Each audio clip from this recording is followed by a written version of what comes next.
सिंह राजपूत की हत्या के बाद कई चीजें बाहर निकल के आई हैं। कुछ मैंने इंटरव्यूज पढ़े हैं, कुछ डायरेक्टली भी बात की है। तो उनके पिताजी का कहना है कि वो फिल्म इंडस्ट्री में हो रही टेंशन के करके बहुत ज्यादा परेशान थे। अभिषेक कपूर जिन्होंने उन्हें लॉन्च किया, उनके साथ हाल ही में एक फिल्म की है केदारनाथ। उनका कहना है कि it was a systematic dismantling of a fragile mind. Ankita जो उनकी लॉन्ग टर्म पार्टनर रह चुकी है, उनका कहना है कि वो सामाजिक रूप से की गई अपमान और बेइज्जती नहीं सहन कर पाया।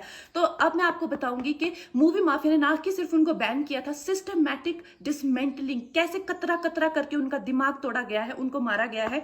तो ब्लाइंड आइटम आप इसलिए लिखते हैं क्योंकि आप जब झूठ लिखना होता है, आप को के अगेंस्ट कोई लीगल एक्शन नहीं लिया सकता, क्योंकि आपका तो नाम ही नहीं लिखा, मगर उसकी जो डिस्क्रिप्शन होती है, जैसे मेरे बारे में लिखा जाएगा कि जिस लड़की के घुंघराले बाल हैं, जिसको नेशनल अवार्ड मिला हुआ है, साइकोटिक है, इस तरह से, जो कि मनाली से, डिस्क्रिप्शन पूरी दी जाएगी मगर नाम नहीं लिखा जाएगा।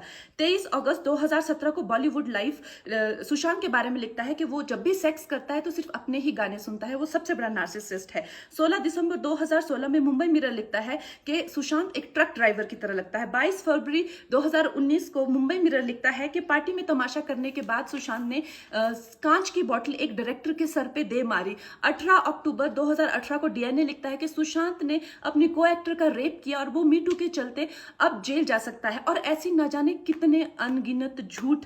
और ये जो बुद्धिजीवी जर्नलिस्ट हैं, ये जो चील कौए गिद्ध हैं जो मूवी माफिया के पाले हुए हैं, ये इसको मेंटल इमोशनल साइकोलॉजिकल लिंचिंग को जर्नलिज्म कहते हैं। मेरे बारे में आज तक जो भी कहा गया मैंने कुछ नहीं कहा, लेकिन जब एक स्वतंत्रता सेनानी के खिलाफ गंदगी लिखी गई, मैंने उस जर्नलिस्ट को कॉन्फ्रंट किया। आपको पता है उसी रात 4 सीनियर जर्नलिस्ट ने मेरे खिलाफ एक गिल्ड बनाई, ऐलान किया गया कि इसकी फिल्म को बैन किया जाए, फ्लॉप किया जाए। आपको पता है 3000 जर्नलिस्ट गैंग अप होते हैं एक अकेली लड़की पर, उसकी इमोशनल लिंचिंग करते हैं सरेआम, और ये समाज कुछ नहीं कहता, कानून कुछ नहीं कहता है। मैंने उन पे केस करने की कोशिश की, मगर 1 महीने बाद वो गायब हो गई, मेरी फिल्म रिलीज हुई, गायब हो गई। तो मेरा कहने का मतलब ये है कि अगर ये समाज जिस अन्याय की बुनियाद पर खड़ा है और कभी आवाज नहीं, आप ये पढ़ते हैं, चटकारे लेते हैं, कभी आपने सोचा है कि कभी नेपो किड्स के बारे में ये क्यों नहीं लिखा जाता है? तो ये अन्याय का फंदा किसी दिन आपके बच्चों के गले में लटका मिलेगा, आपके गले में लटका मिलेगा। इसलिए जब तालियां बजेगी और सीटियां बजेगी, तब आपको पता चलेगा कि क्या गुजरती होगी।